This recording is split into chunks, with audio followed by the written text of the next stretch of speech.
Hello everyone, welcome to my channel unfold learning. और आज मैं लेकर आई हूँ आपके लिए क्लास 10th आईसीएसई हिस्ट्री का topic Surat split in 1907। Before this I would like to enlighten two points यहाँ पर कि 1906 में एक और सेशन हुआ था at Calcutta under the presidentship of Dadabhai Naoroji, जिनके अंडर में swaraj was adopted as a goal for India. ठीक है, तो swaraj was the main motive. फिर उसके बाद ये थर्ड मीटिंग थी जो कि इंडियन नेशनल कांग्रेस की सूरत में हुई, जिसके प्रेसिडेंट थे रास बिहारी घोष।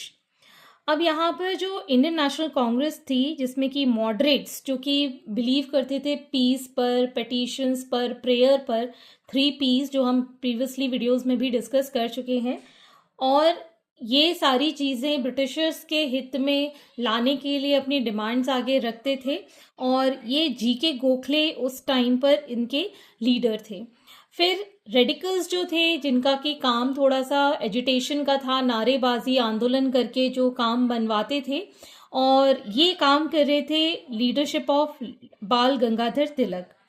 अब सूरत स्प्लिट के रीज़न एक्चुअली क्या था? रेडिकल्स चाहते थे स्वराज, ठीक है, और जो रेडिकल्स थे वो तो सूरत स्प्लिट में फर्स्ट टाइम इलेक्शंस के द्वारा अपना प्रतिनिधि या फिर प्रेसिडेंट चुना जा रहा था। तो रेडिकल्स चाहते थे कि लाला लाजपत राय हमारी तरफ से अब आईएनसी के प्रेसिडेंट बने, लेकिन मॉडरेट्स नहीं चाहते थे कि लाला लाजपत राय बने, रेडिकल्स के हाथ में बागडोर आए, और वो चाहते थे रास बिहारी घोष बने हमारी तरफ से प्रेसिडेंट आईएनसी के। इन दोनों के बीच में हो गई लड़ाई। ठीक है, वोटिंग के दौरान रास बिहारी घोष जो कि मॉडरेट लीडर थे, वो प्रेसिडेंट चुन लिए गए सूरत सेशन में।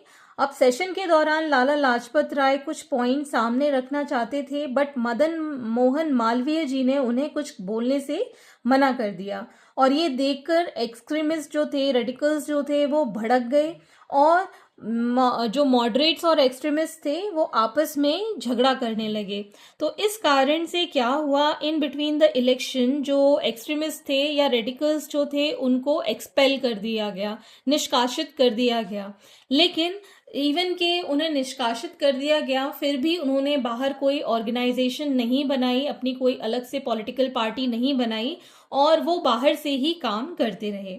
और जो पॉलिसीज थी मॉडरेट की, वो थोड़ी सी लिमिटेड हो गई, और वो अच्छे से अपनी चीज़ें ब्रिटिशर्स को समझा नहीं पा रही थी। और इनकी जो प्रेशराइजेशन वाली जो फीलिंग थी कि हम उनको गिड़गिड़ा के मनवा लेंगे चीज़ें, वो भी मास सपोर्ट खो चुकी थी। इंडियंस उनको ज़्यादा सपोर्ट नहीं कर पा रहे थे, और ब्रिटिशर्स भी उनको हल्के में ले रहे थे। अब इसका इम्पैक्ट क्या हुआ?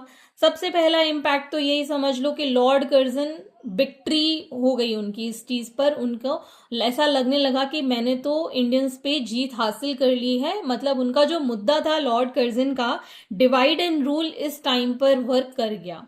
साथ ही साथ जो ब्रिटिशर्स थे उनको ये बिलीव हो गया था कि मॉडरेट्स तो हमें सब जानते ही हैं, सब हमें हमारे सामने अपनी बातें रखते ही हैं, बहुत ही इजीली वो हमारी बातों से सप्रेस हो जाएंगे। हम जैसा उनको बोलेंगे मॉडरेट्स हमारी बात सुनेंगे, और आईएनसी अब हमारे हाथ में आ जाएगी, उसका कंट्रोल हमारे हाथ में हो जाएगा, तो हम उनको डिवाइड कर देंगे।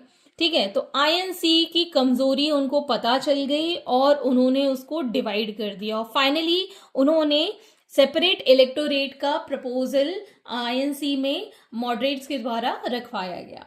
तो यही सब था सूरत स्प्लिट में, एंड हम यहाँ हिस्ट्री हैंड रिटन नोट्स के फॉर्म में पढ़ रहे हैं। Let me know in the comment section कि आपको वीडियो कैसी लग रही है। अगर ऐसी ही वीडियो और आप चाहते हैं और आपको ये वीडियो पसंद आई है, यूजफुल लगी है, तो please do let me know in the comment section, and do share it with your friends and family, and don't forget to subscribe my channel. Press the bell icon for the future notifications. See you in the next video with new topic. Thank you for watching.